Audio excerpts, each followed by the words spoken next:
Hi folks, just a quick one today. In light of what's been going on in the courts lately, I think it's appropriate to make two particular points in advance of the hearing tomorrow, Friday the 27th of February. Firstly, we want to mention a concept called the overriding objective. Now this is a concept which is at the heart of all the democratic justice systems around the world, with the exception of one or two jurisdictions. And yes, you've guessed it, one of those jurisdictions is unfortunately Ireland. Now what is the overriding objective? Well, to put it in simple terms, it is the idea that courts should deal with cases fairly, expeditiously and cost effectively in relation to all the parties concerned, and that the courts should enforce compliance with the rules, practice directions and court orders.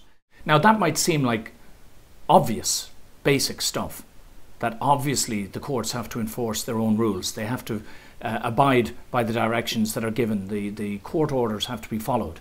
And of course, like any business, especially a business that is being funded by the taxpayers, that it is run in a way that is fair to the people concerned, especially the courts, that it is cost effective, that it's not wasting our money, and that it's done within a certain time limit, that it doesn't continue on and on and on ad infinitum. Unfortunately, what we see in the Irish courts is exactly the opposite. The general sense amongst all the members of Integrity Ireland that I've had dealings with is that the courts are absolutely not fair, that they are absolutely not operated in a timely fashion. And when it comes to costs and money and expenses, it actually seems to most lay litigants involved in the process that the objective of the courts, in many cases, is to extend the process as long as possible so as to generate as much income for the people involved in the legal profession, etc., etc.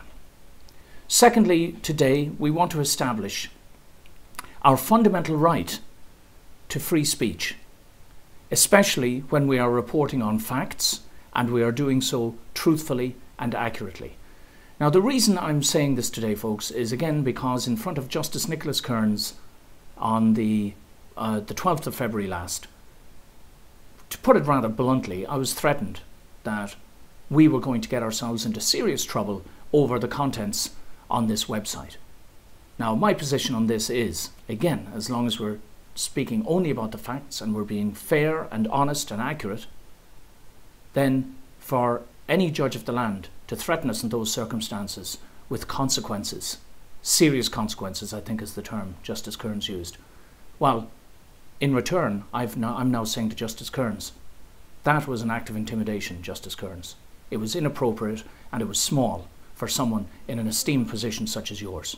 And unless I am directly ordered to do so and it is a lawful and constitutional order, I intend to continue putting these updates up on the internet and helping people understand the real situation in the Irish courts. Back to my own cases for the moment. And again, I ask people to understand that even though I usually talk only about my own cases, it's because really I only have the authority to do that.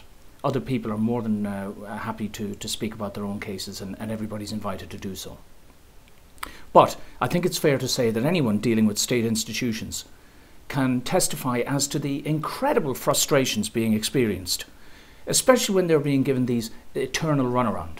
And it now seems quite clear that this is a pattern of behaviour on the part of Irish state institutions, whereby they systematically set out to frustrate legitimate complainants, most especially when our complaints have something to do with the way the country is being run or the way certain institutions are being run. And unfortunately, most of our complaints are of that vein. You have to ask yourself, do these people realise, the people who are causing us all this stress and unhappiness, do they realise the damage that they're doing to ordinary people's lives? And they're doing so at our expense. Now, in my own case, I'm up again before Justice Mary Geoghegan tomorrow, which is February the 27th.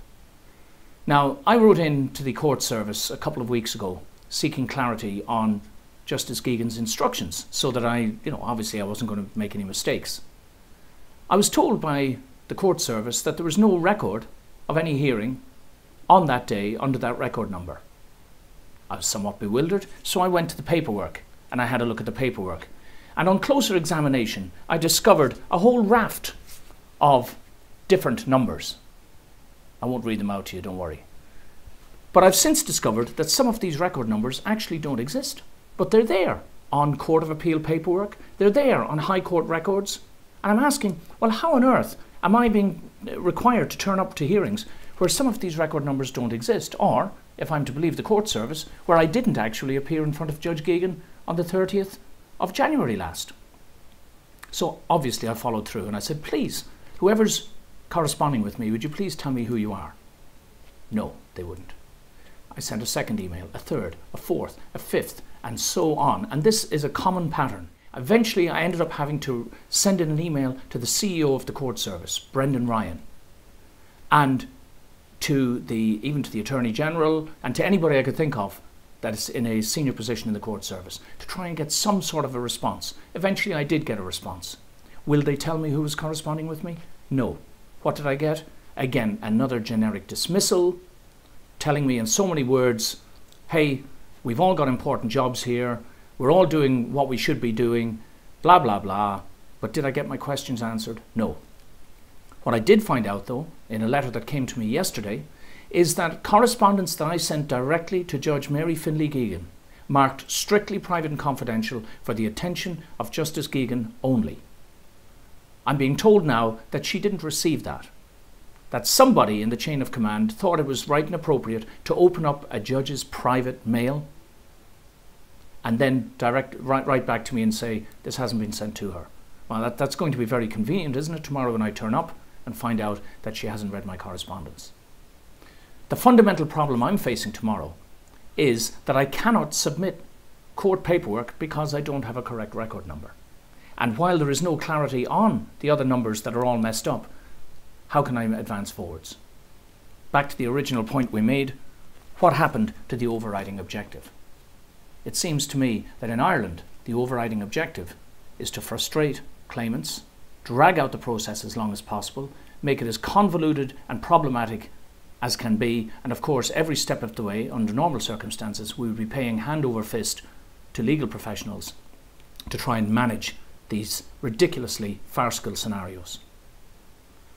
I'll close just by saying this, folks. I'm not just complaining for the sake of it here. What I'm trying to say, and I hope that some people will be motivated by what I'm saying and what we're doing here. Yes, it is stressful. Yes, it is hard work. But there is something you can do.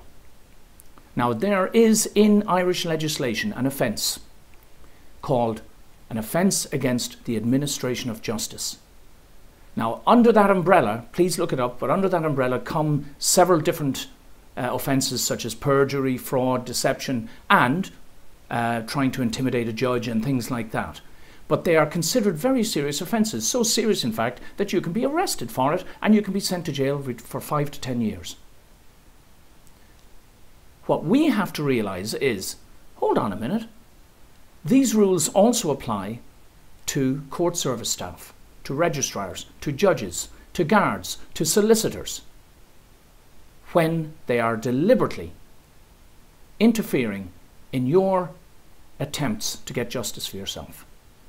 And what I'm saying now is, and I'm suggesting most strongly, whenever you come across an incident where you know for a fact, and you can prove for a fact, that somebody in the chain of command or in the corridors of power or in one of these institutions within the justice system, when you realise that they are messing you around royally and that they're doing so deliberately, that is an offence against the administration of justice.